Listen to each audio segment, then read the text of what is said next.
Livro sexto.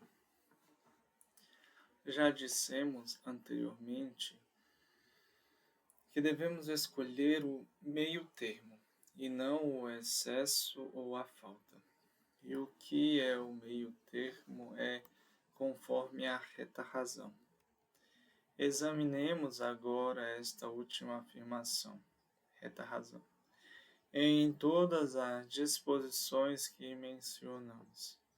Da mesma forma que nas demais, há um certo alvo a avisar, no qual as pessoas que usam a razão fixam o olhar para intensificar ou relaxar os esforços no sentido de adotar o meio termo.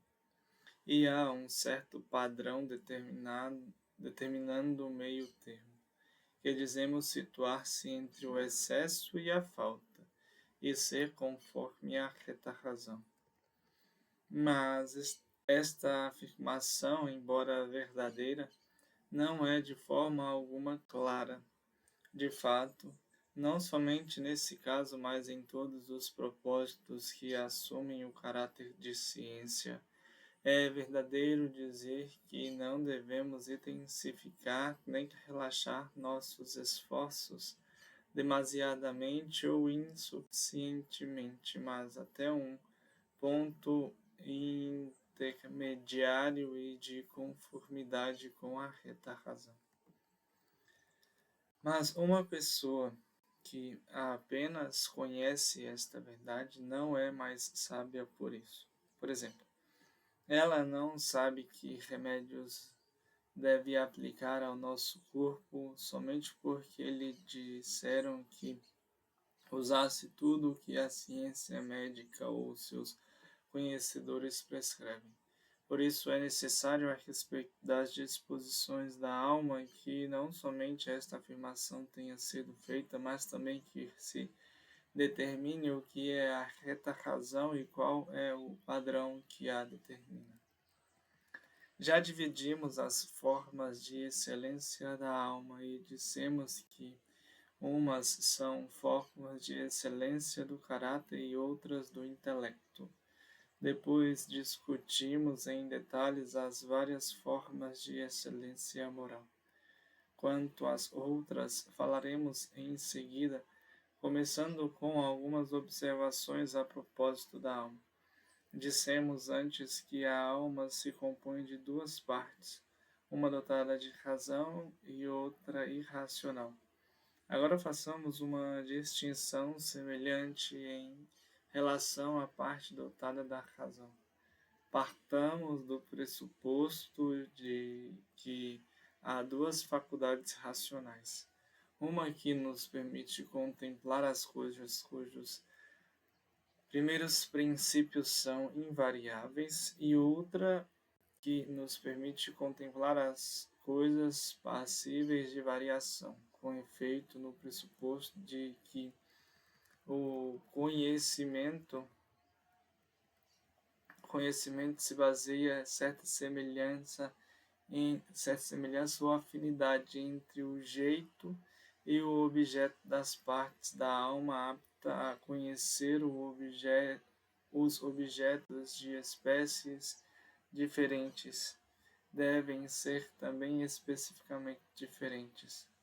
Uma destas duas faculdades racionais pode ser chamada de ciência e a outra de calculativa.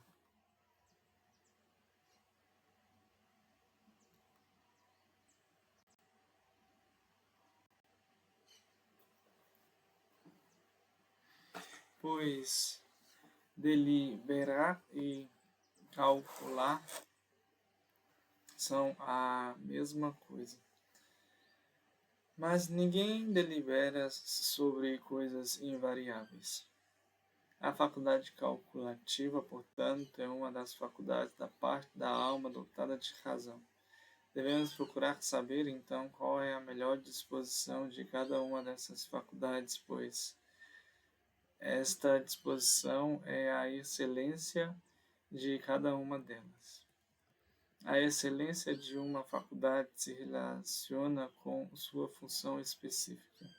E são três os elementos da alma que governam a ação refletida e a percepção da verdade: a sensação, o pensamento e o desejo. Destes, a sensação não origina qualquer ação refletida. Isto se evidencia pelo fato de os animais irracionais terem sensações, mas não agirem refletidamente. A busca e a repulsa na esfera do desejo correspondem à afirmação e à negação na esfera do pensamento. Por isso, já que a excelência moral é uma disposição da alma relacionada com a escolha e a escolha é o desejo deliberado, segue-se que, para que a escolha seja boa, tanto a razão deve ser verdadeira quanto o desejo deve ser correto. E este deve buscar exatamente o que aquela determina. Esse tipo de pensamento e de percepção da verdade é de natureza prática, quanto ao pensamento contemplativo, que não é nem prático nem produtivo. O bom e o mau funcionamento são, respectivamente, a percepção da verdade e a impressão da falsidade. Com efeito, esta é função de toda a parte intelectual do homem, enquanto o bom funcionamento da inteligência prática é a percepção da verdade conforme ao desejo correto. A origem da ação, sua causa eficiente e não final, é a escolha. E a origem da escolha está no desejo e no raciocínio dirigido a algum fim. É por isso que a escolha não pode existir sem a razão e o pensamento ou sem uma disposição moral, pois as boas e as más ações não podem existir sem uma combinação de pensamento e caráter. O pensamento por si mesmo, todavia, não move alguma coisa, mas somente o pensamento que se dirige a um fim e é prático. Realmente, esta espécie de pensamento dirige também a atividade produtiva, já que qualquer pessoa que faz alguma coisa a faz com vistas a uma finalidade. O ato de fazer não é uma finalidade em si, mas somente uma finalidade em relação a outra coisa qualquer. E a finalidade de uma outra coisa qualquer, enquanto uma coisa feita é uma finalidade em si, pois uma boa ação é uma finalidade e o desejo tem esse objetivo. A escolha, portanto, é a razão desiderativa ou desejo racional, e o homem é uma origem da ação deste tipo. Nada que é passado é objeto de escolha. Por exemplo, ninguém escolhe ter participado do saque de Troia. Efetivamente, ninguém delibera sobre o passado, mas sobre o futuro é incerto.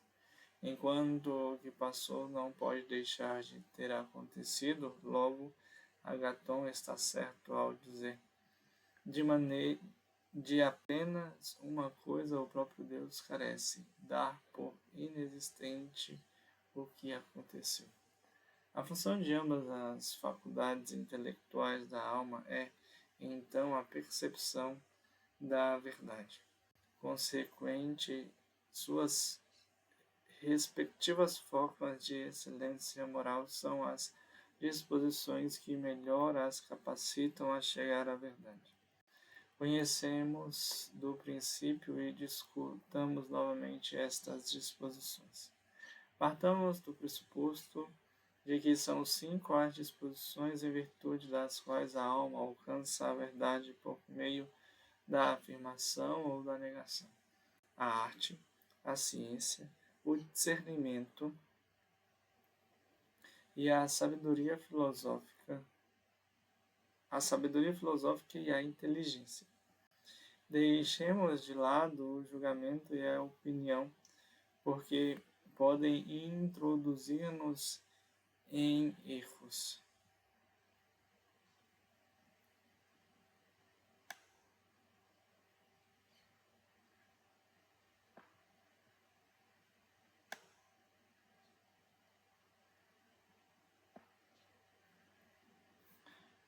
a natureza do conhecimento científico, se devemos falar com exatidão, em vez de seguir simples analogias, torna-se-á evidente após as considerações seguintes.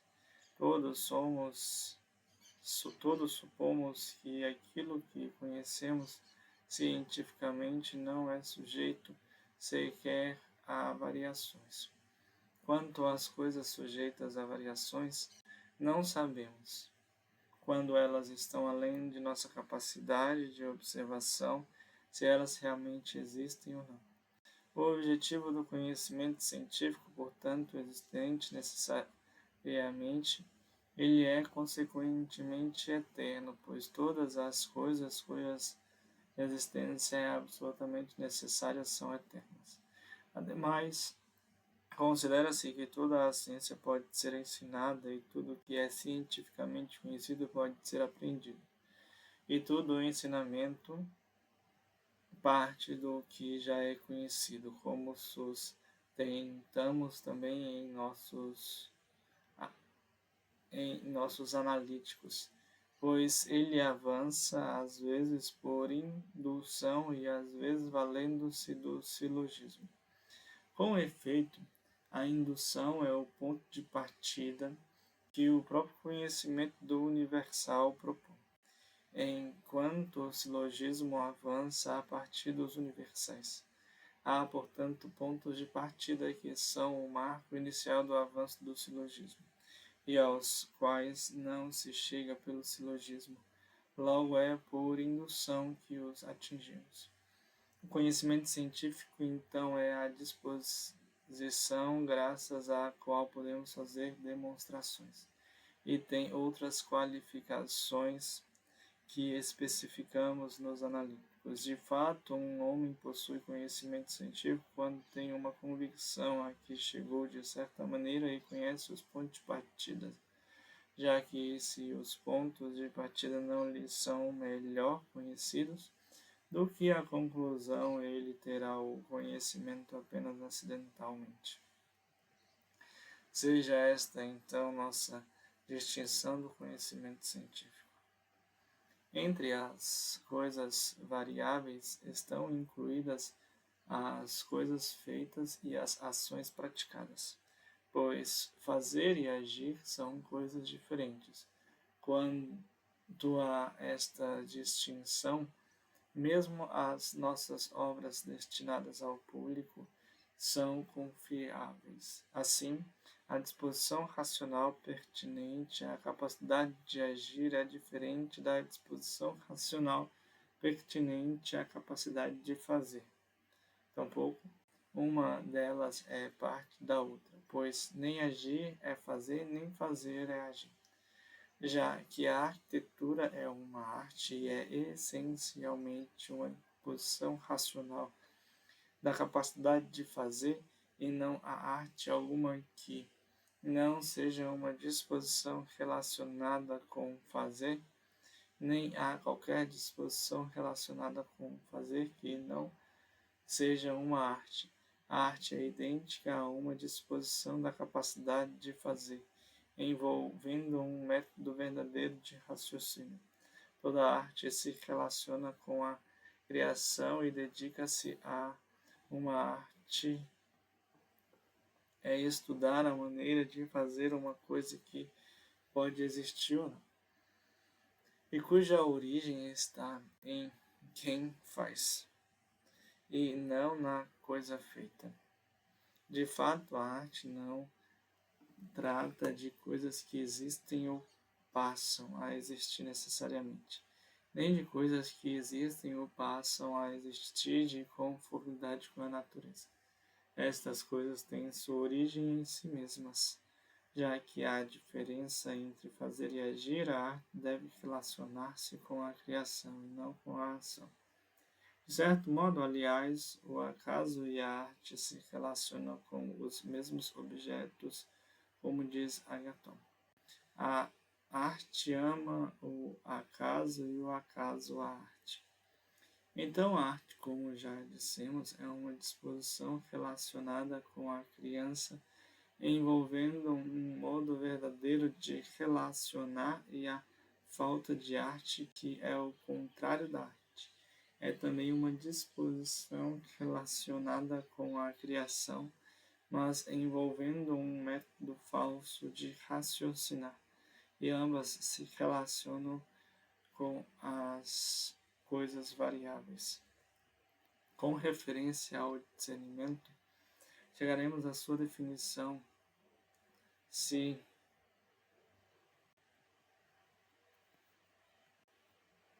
considerarmos quais as pessoas dotadas desta forma de excelência.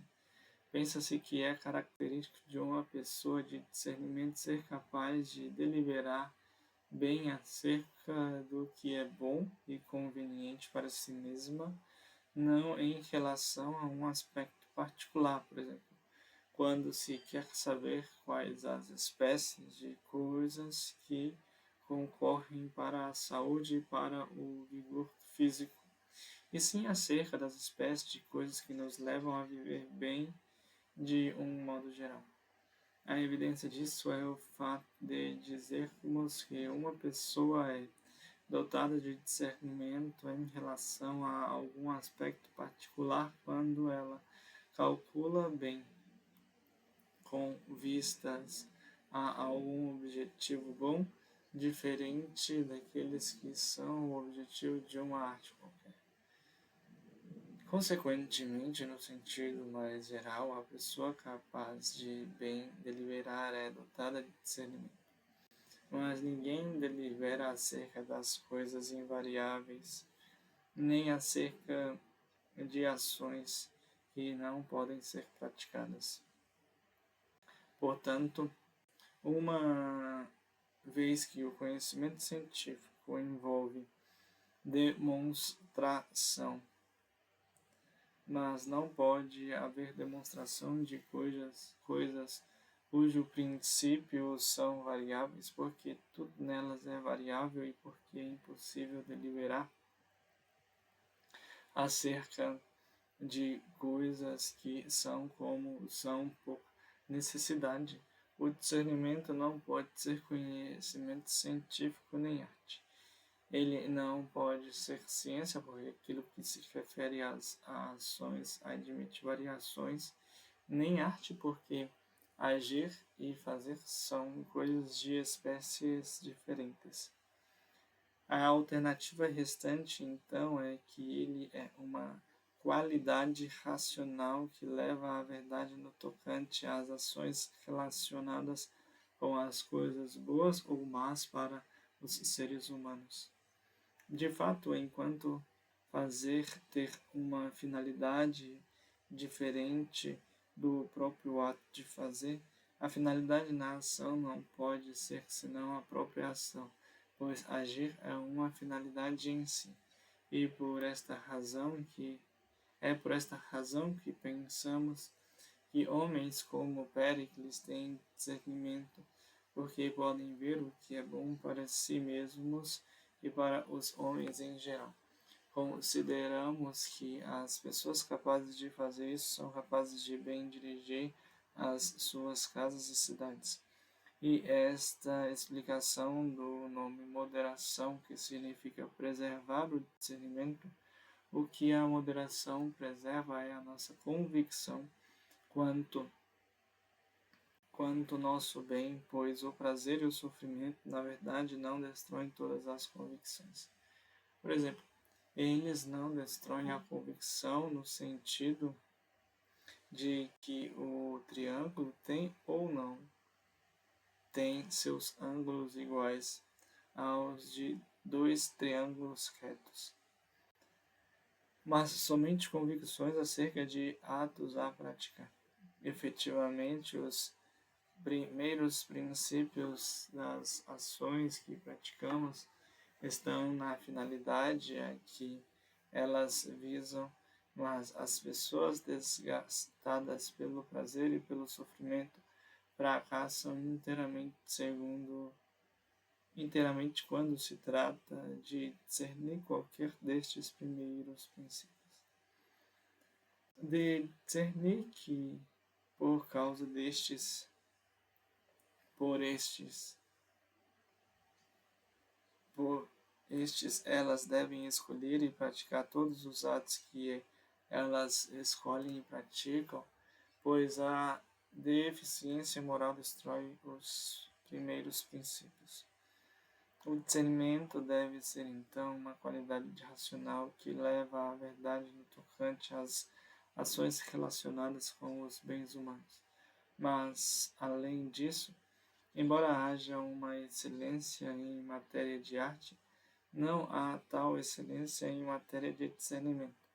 Na arte, é preferível a pessoa que erra conscientemente, mas em matéria de discernimento, a semelhança do que acontece com as várias formas de excelência ocorre ao contrário. É claro, então, que o discernimento é uma forma de excelência e não uma arte.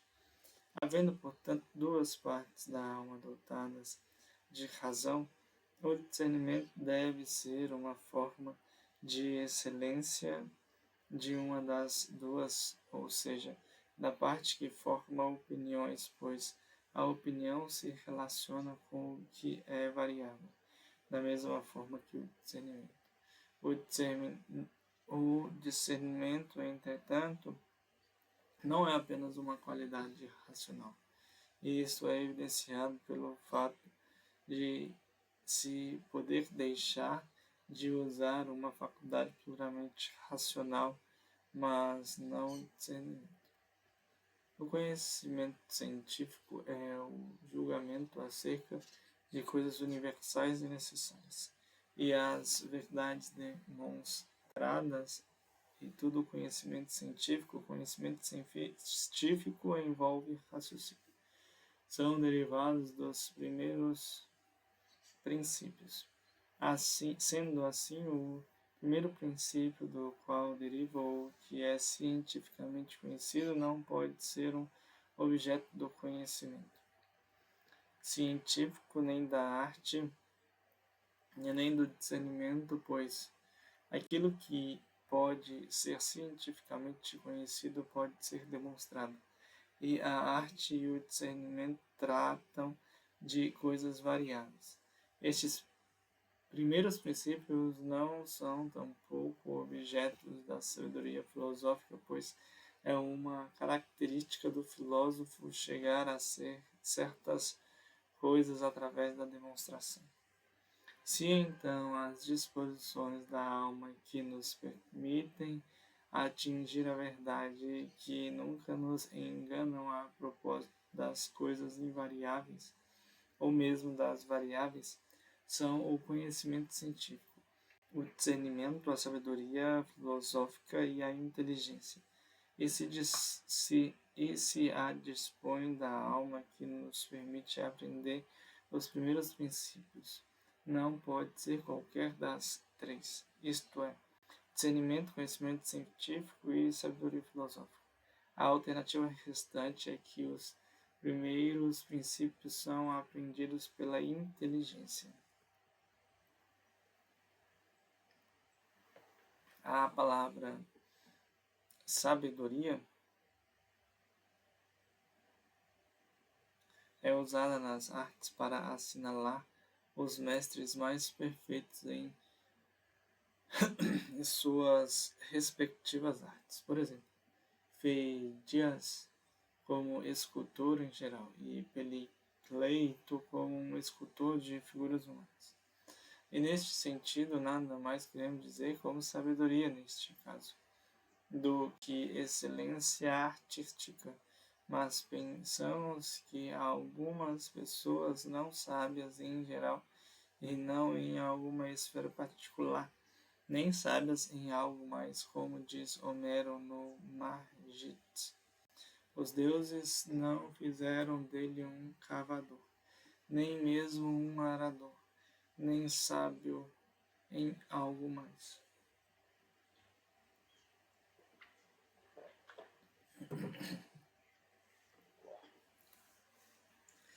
A sabedoria, portanto, é a mais perfeita das formas de conhecimento.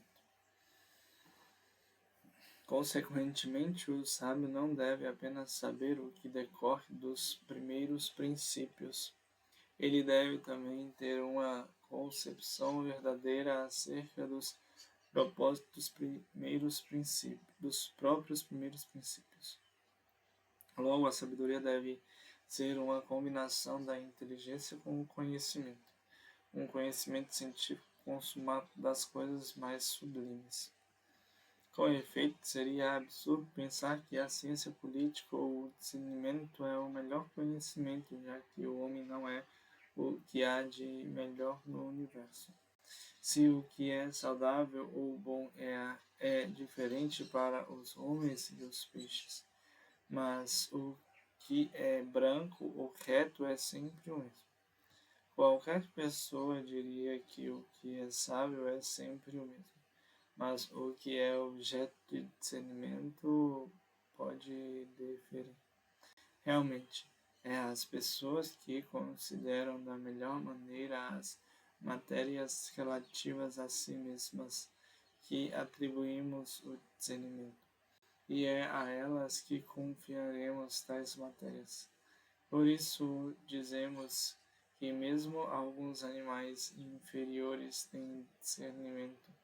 Por exemplo, aqueles que têm uma espécie de poder de pressentimento a respeito de sua própria vida. É óbvio também que a sabedoria filosófica e a ciência política não podem ser a mesma coisa, pois se a disposição da alma relacionada com o interesse próprio de uma pessoa devesse ser chamada de sabedoria filosófica, haveria muitas sabedorias filosóficas. Não há uma sabedoria filosófica relacionada com o bem de todos os animais, do mesmo modo que não há uma arte única da medicina para todos os seres existentes, e sim uma sabedoria filosófica relativa ao bem de cada espécie. Se argumentarmos que o homem é o melhor dos animais, isto não fará diferença, pois há outras coisas mais divinas em sua própria natureza do que o homem.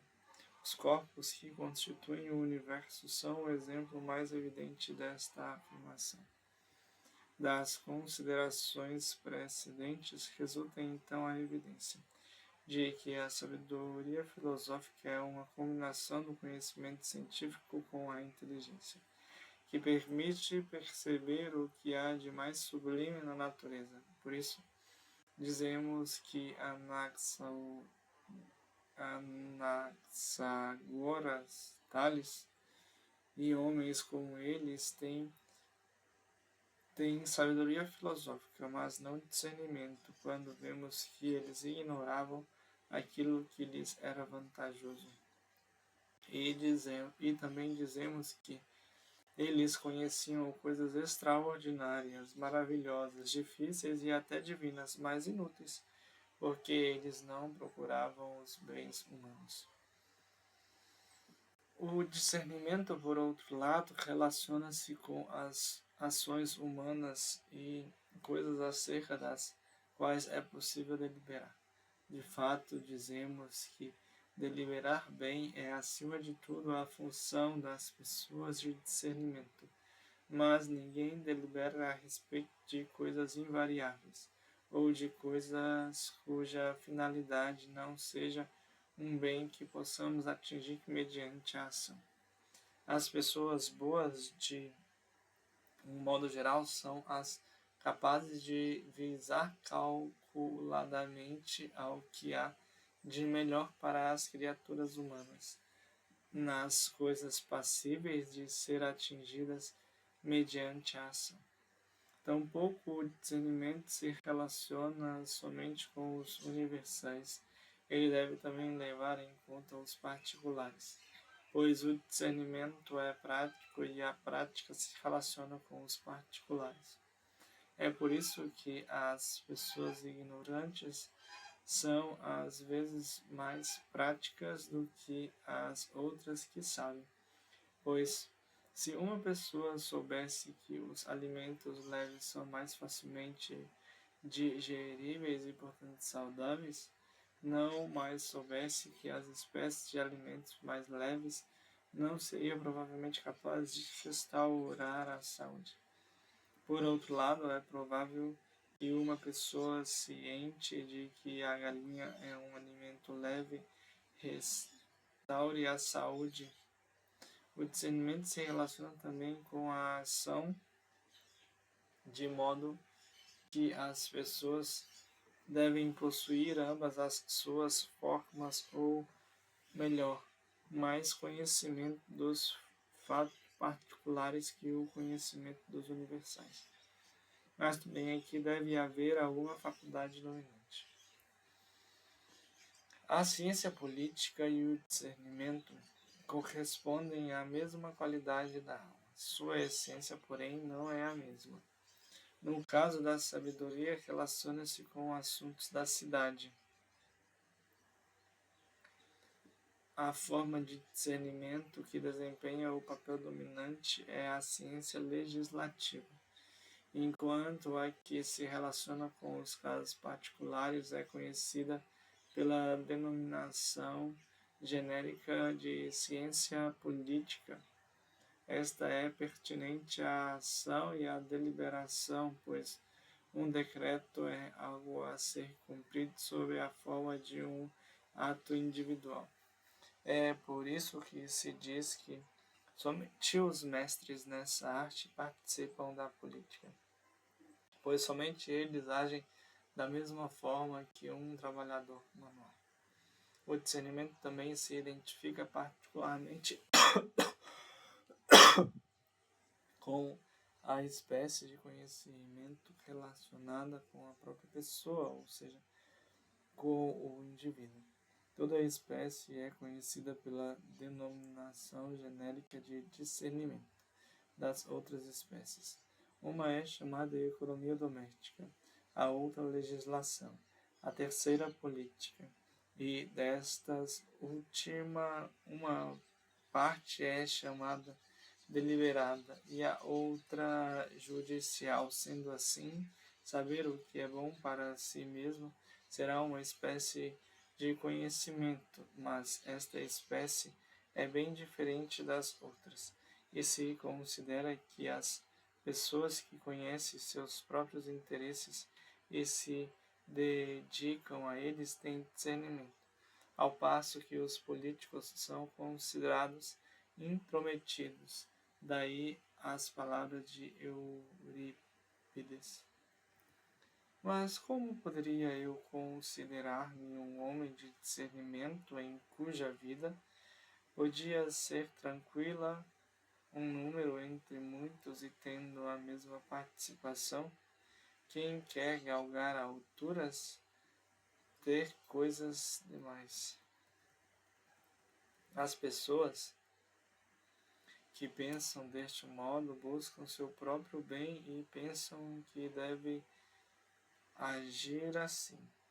Desta opinião se originou a crença de que tais homens têm discernimento, mas talvez os homens não possam buscar seu próprio bem sem cuidar da economia doméstica e sem uma forma de governo.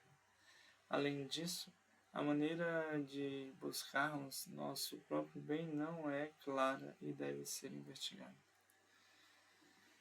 Uma prova do que foi dito é que enquanto os jovens se tornam geometras ou matemáticos ou sábios em matérias do mesmo gênero, não parece possível que um jovem seja dotado de discernimento. A razão disso é que esse tipo de sabedoria não se relaciona apenas com os universais, mas também com os fatos particulares. Estes se tornam mais conhecidos graças à experiência. E os jovens não são experientes, pois é o decurso do tempo que dá experiência. De fato, pode-se também perguntar por que Um menino é capaz de tornar-se um matemático, mas não pode tornar-se um filósofo de um modo geral ou um filósofo da natureza. Será que isso acontece porque os objetos da matemática existem por abstração, enquanto o princípio relativo às outras esferas do conhecimento mencionadas vem com uma experiência?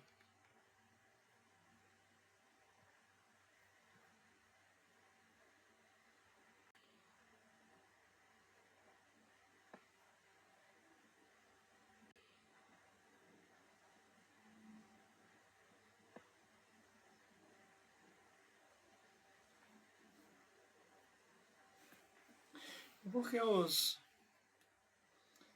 jovens não têm convicções acerca destas últimas, mas simplesmente usam sem convicção o vocabulário peculiar às mesmas, enquanto a essência dos objetos matemáticos lhes é suficientemente acessível. Além disso, o erro na deliberação pode ser em relação ao universal ou ao particular. Por exemplo, podem passar-nos despercebidos tanto o fato de que toda água salobra é insalubre, quanto o fato de ser certa água ser salobra.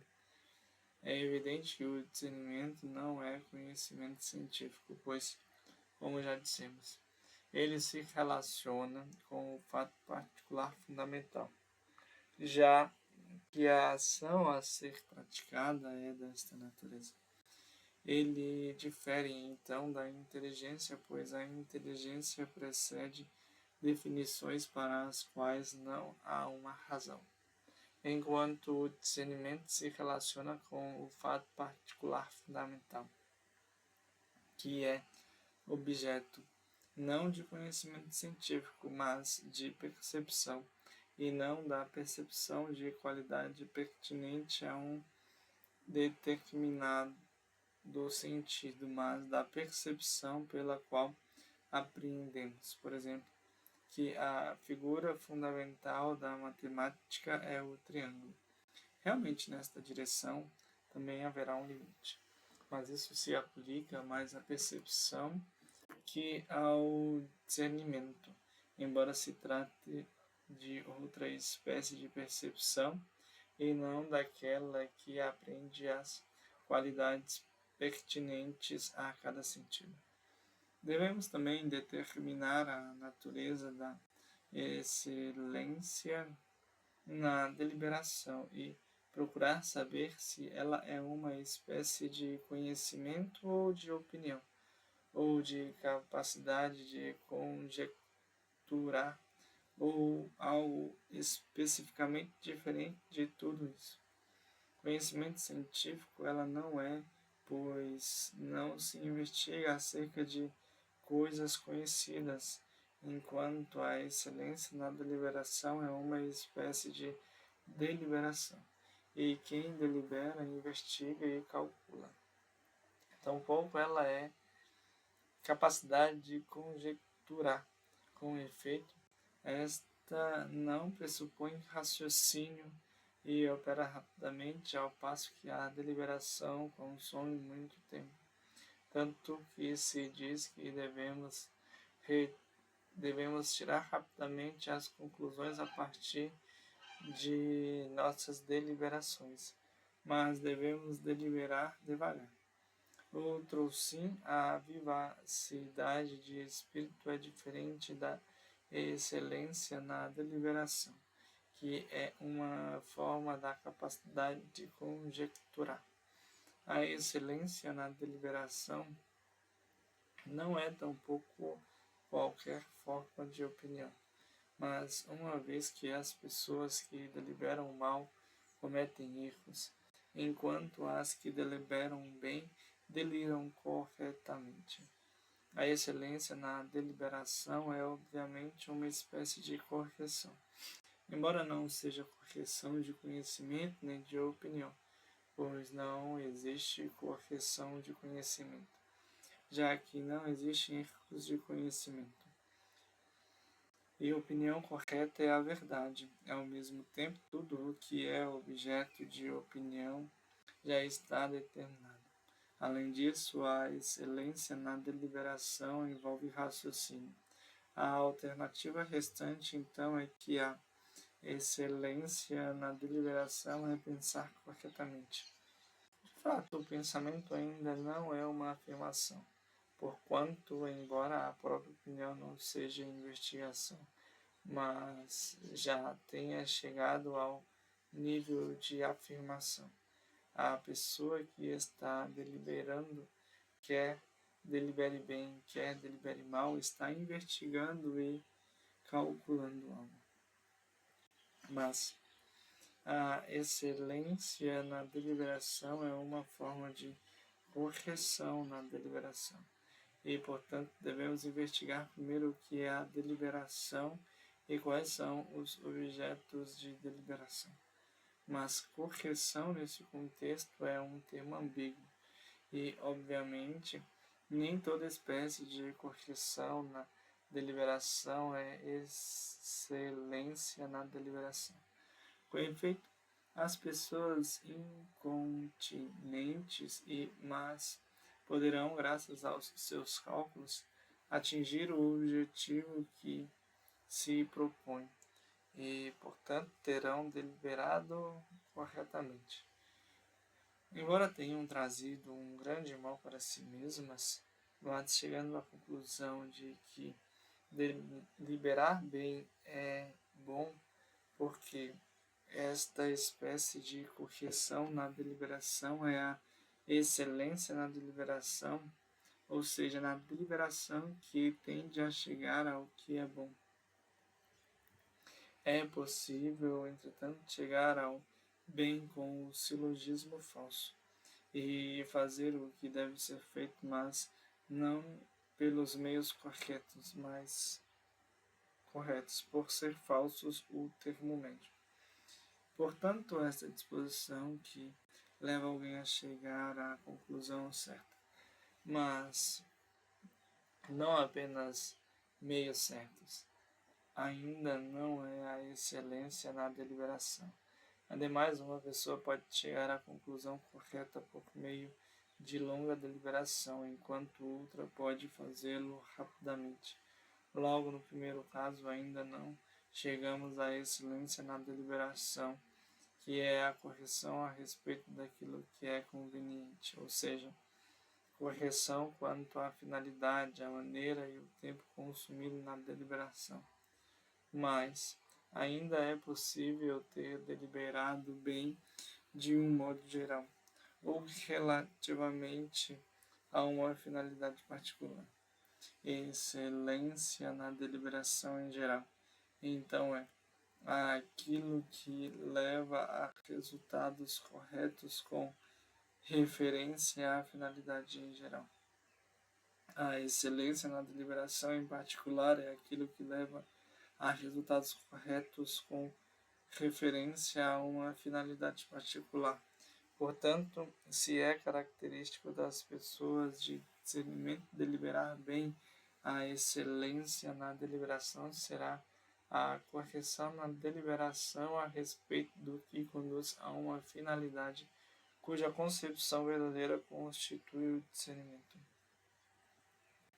O entendimento também é a excelência no entendimento, graças aos quais dizemos que alguém é uma pessoa de entendimento ou de excelente entendimento. Não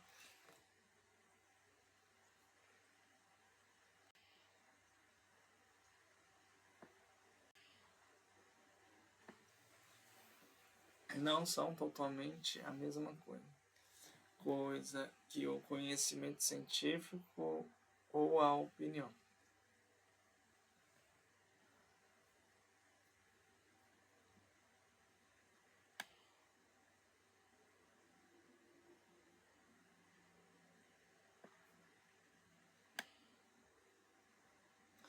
Neste último caso, todas as pessoas seriam dotadas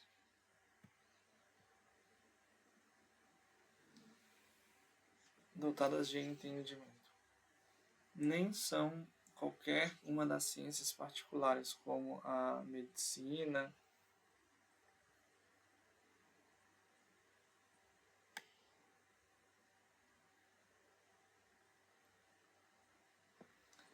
a ciência das coisas relacionadas com a saúde, a geometria ou a ciência das magnitudes.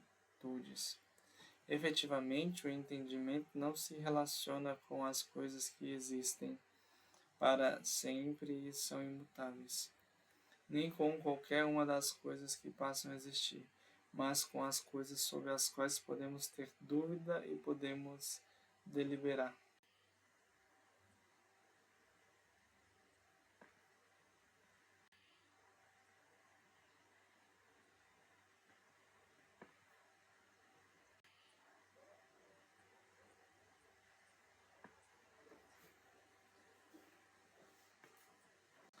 Logo, o entendimento atua em relação ao mesmo objeto do discernimento.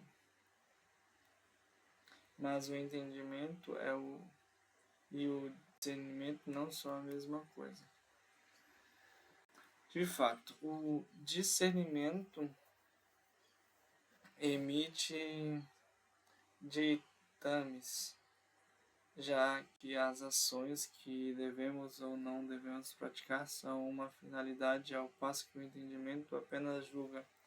O entendimento é idêntico à excelência do entendimento, e as pessoas de entendimento são idênticas às pessoas de excelente entendimento. O entendimento não consiste em ter ou em adquirir discernimento, mas da mesma forma que aprender se chama entender quando significa o exercício da faculdade de conhecer, o entendimento também é aplicado ao exercício da faculdade de opinar com o intuito de julgar o que outra pessoa diz a propósito de matérias com as quais o discernimento se relaciona.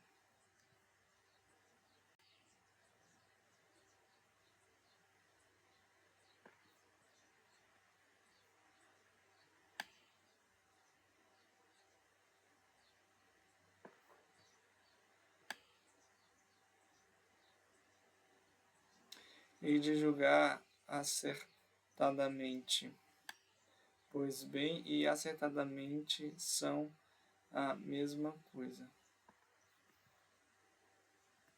Daí provém o uso do termo entendimento, no sentido em que dizemos que uma pessoa tem um bom ou excelente entendimento, aplicando-se o termo na acepção de aprender de fato, usamos frequentemente aprender no sentido de entender.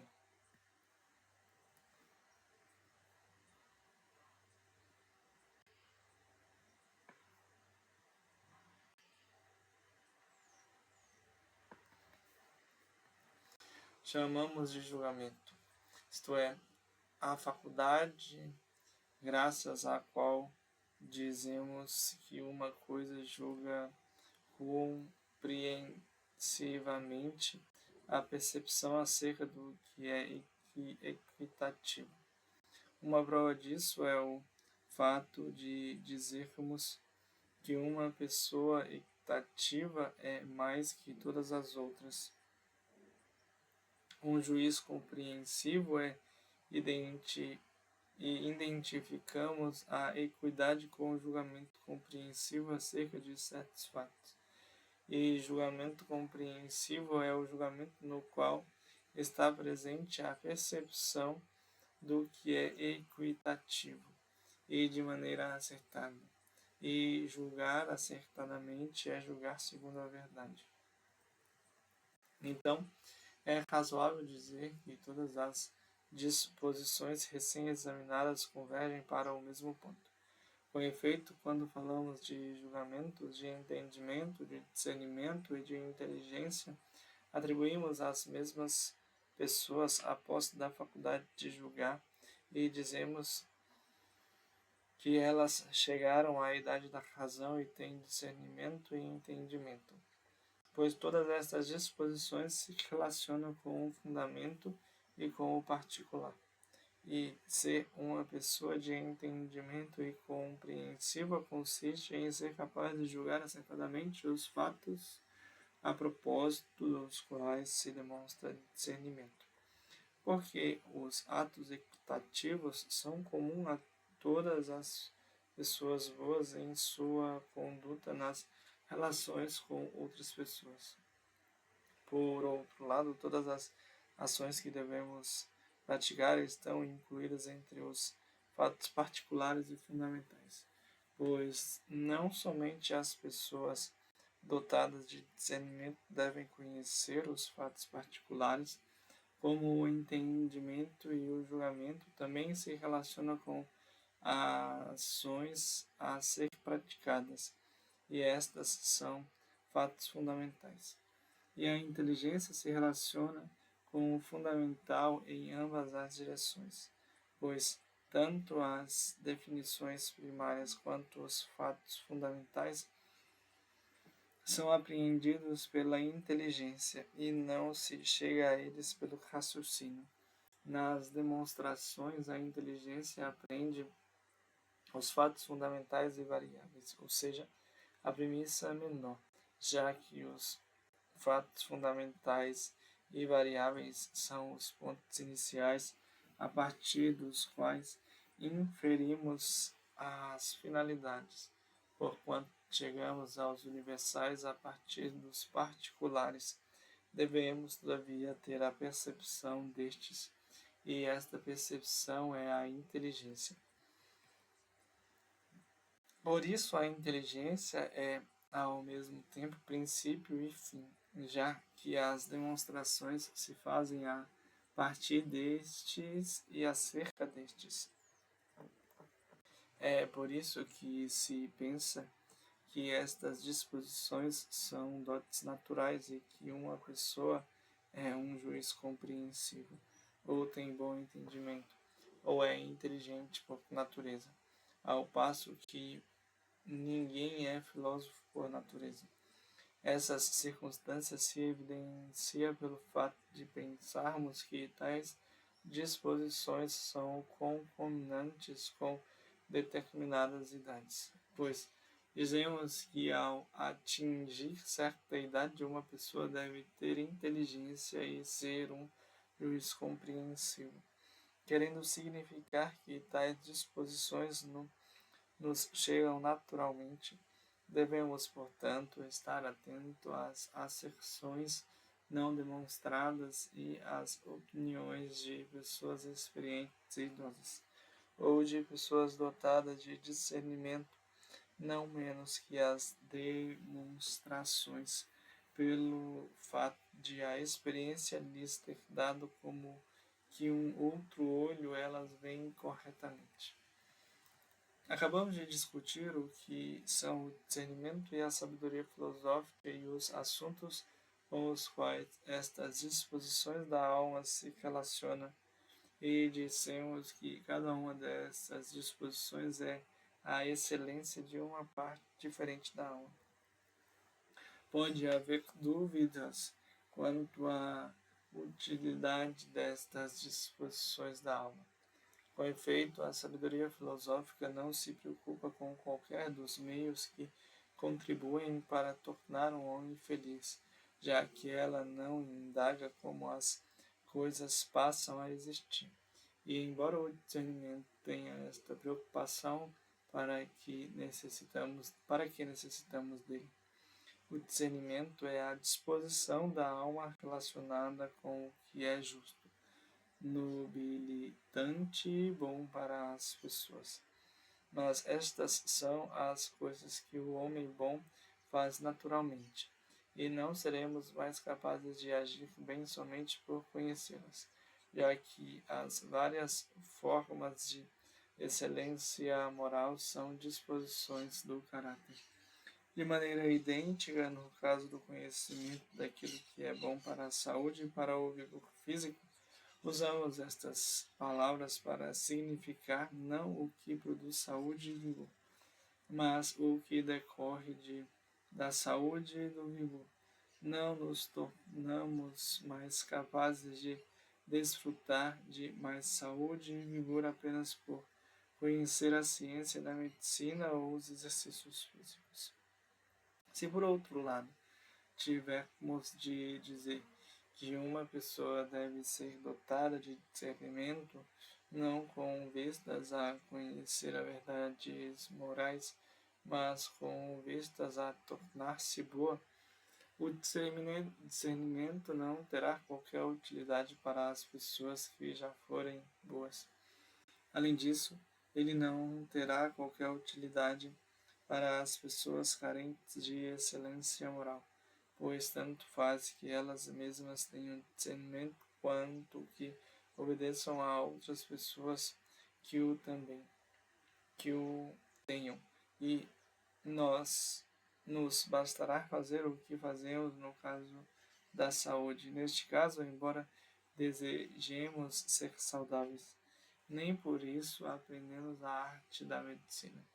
Mas ainda parecia estranho se o discernimento, sendo inferior à sabedoria filosófica, devesse, apesar disso, ter uma autoridade maior que esta efetivamente. A arte que produz qualquer coisa governa e comanda a coisa produzida. Discutamos, então, estas dificuldades, que até agora foram apenas enunciadas. Digamos primeiro que a sabedoria filosófica e o discernimento devem ser dignos de escolha, porque são a excelência das duas partes respectivas da alma, ainda que nenhuma delas produza qualquer efeito. Ademais, elas produzem algum efeito, não como a arte da medicina produz a saúde, mas como as condições saudáveis são a causa da saúde. É assim que a sabedoria filosófica produz a felicidade, pois, sendo uma parte da excelência como um todo, por ser possuída, ou melhor, por ser usada, a sabedoria filosófica faz o homem feliz. Além disso, a função de uma pessoa se realiza somente de acordo com o discernimento e com a excelência moral, porquanto a excelência moral nos faz perseguir o objetivo certo e o discernimento nos leva a recorrer aos meios certos. A quarta parte da alma, a nutritiva, não tem excelência alguma que contribua para a função própria do homem, pois nem a ação nem a omissão dependem dela. Mas devemos examinar com maior profundidade a objeção no sentido de que o discernimento não torna as pessoas mais capazes de praticar ações nobilitantes e justas. Comecemos com a consideração seguinte. Da mesma forma que dizemos que algumas pessoas que praticam atos justos não são necessariamente justas, isto é, as pessoas que praticam os atos determinados pelas leis contra a vontade, ou por ignorância, ou com vistas a algum outro objetivo, e não por causa dos próprios atos. Embora elas façam sem dúvida o que devem e tudo que uma pessoa boa deve, parece que para ser boa uma pessoa deve ter uma certa disposição quanto à prática estes vários atos, ou seja, a pessoa deve praticá-los em decorrência de escolha e por causa dos próprios atos. Ora, a excelência torna a escolha acertada, mas praticar as ações que devem ser praticadas naturalmente a fim de atingirmos o objetivo escolhido não é uma questão de excelência, e sim de outra faculdade. Devemos, portanto, examinar atentamente estes pontos para esclarecermos melhor. Logo, uma qualidade que se chama talento, e esta consiste em sermos capazes de praticar as ações que conduzem ao objetivo visado e de atingi-lo. Se o objetivo visado for nobilitante, o talento será louvável, mas se for mau, o talento será apenas astúcia. Por isso dizemos que as pessoas de discernimento são talentosas e mesmo astuciosas. O discernimento não é a faculdade, mas não existe sem ela. Este olho da alma não adquire sua eficácia sem a excelência moral, como já dissemos.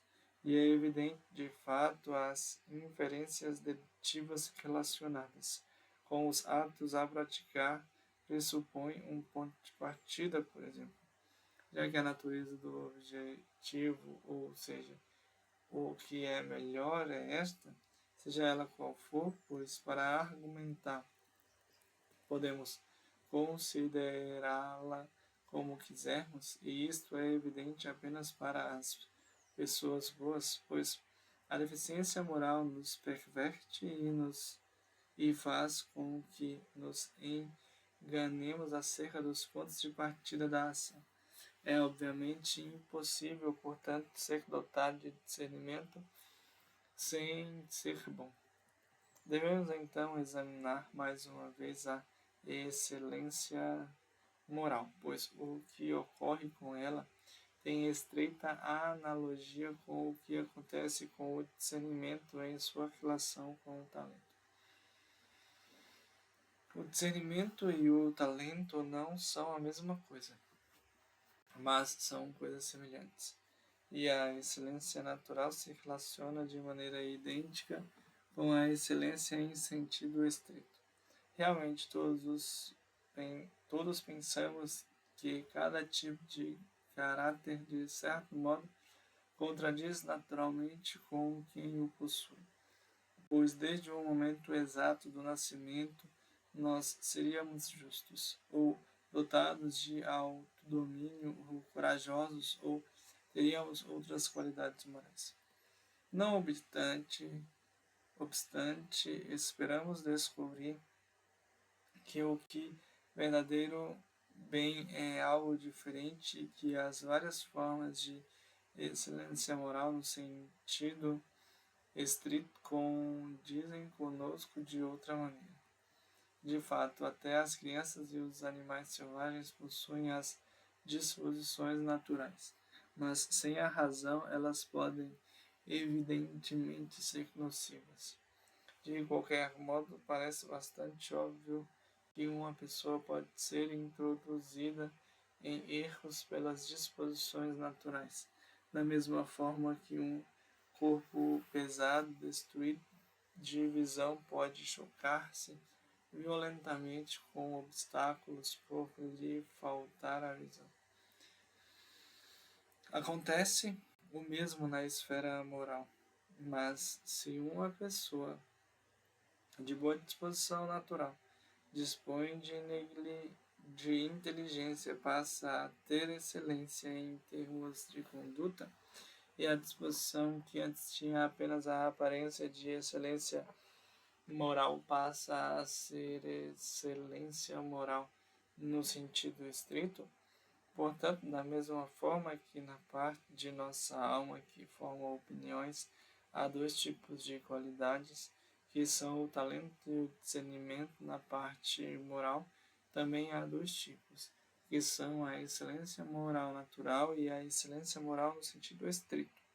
E esta última pressupõe discernimento. É por isso que algumas pessoas dizem que todas as formas de excelência moral são formas de discernimento, razão pela qual Sócrates, sob certos aspectos, estava certo e, sob outros aspectos, estava errado.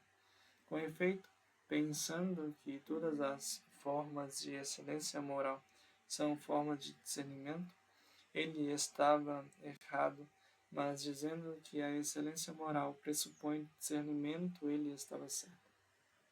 Uma prova dessa asserção é que ainda hoje todas as pessoas que definem a excelência moral, depois de mencionar a disposição moral e seus objetivos, acrescentam que se trata de uma disposição consentânea com a reta razão. E a reta razão é a razão consentânea com o discernimento. Todas as pessoas, então, parecem, de certo modo, adivinhar que a excelência moral é uma disposição desta natureza, ou seja, a disposição consentânea com o discernimento. Mas devemos ir um pouco além, pois a excelência moral não é apenas a disposição consentânea com a reta razão. Ela é a disposição em que está presente a reta razão, e o discernimento é a reta razão relativa à condução. Sócrates pensava, portanto, que as várias formas de excelência moral são manifestações da razão, pois dizia que todas elas eram formas de conhecimento científico, enquanto nós pensamos que elas pressupõem a manifestação da razão. É claro, então, diante do que foi dito, que sem o discernimento não é possível ser bom no sentido próprio da palavra. Nem é possível ter discernimento sem a excelência moral.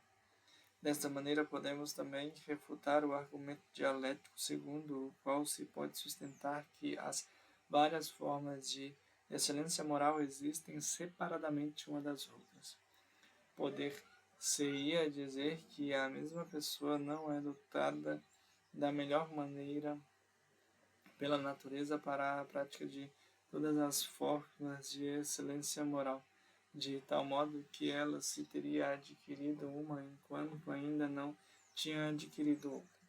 Esta afirmação é possível a respeito das formas naturais de excelência moral, mas não a respeito daquelas em relação às quais uma pessoa é qualificada de boa em sentido irrestrito, pois, juntamente com uma qualidade ou discernimento, a pessoa terá todas as formas de excelência moral.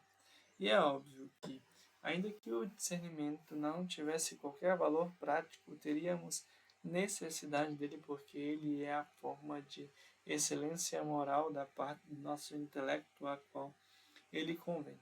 É óbvio também que a escolha não será acertada sem o discernimento da mesma forma que não o será sem a excelência moral, pois o discernimento determina o objetivo e a excelência moral nos faz praticar as ações que a levam ao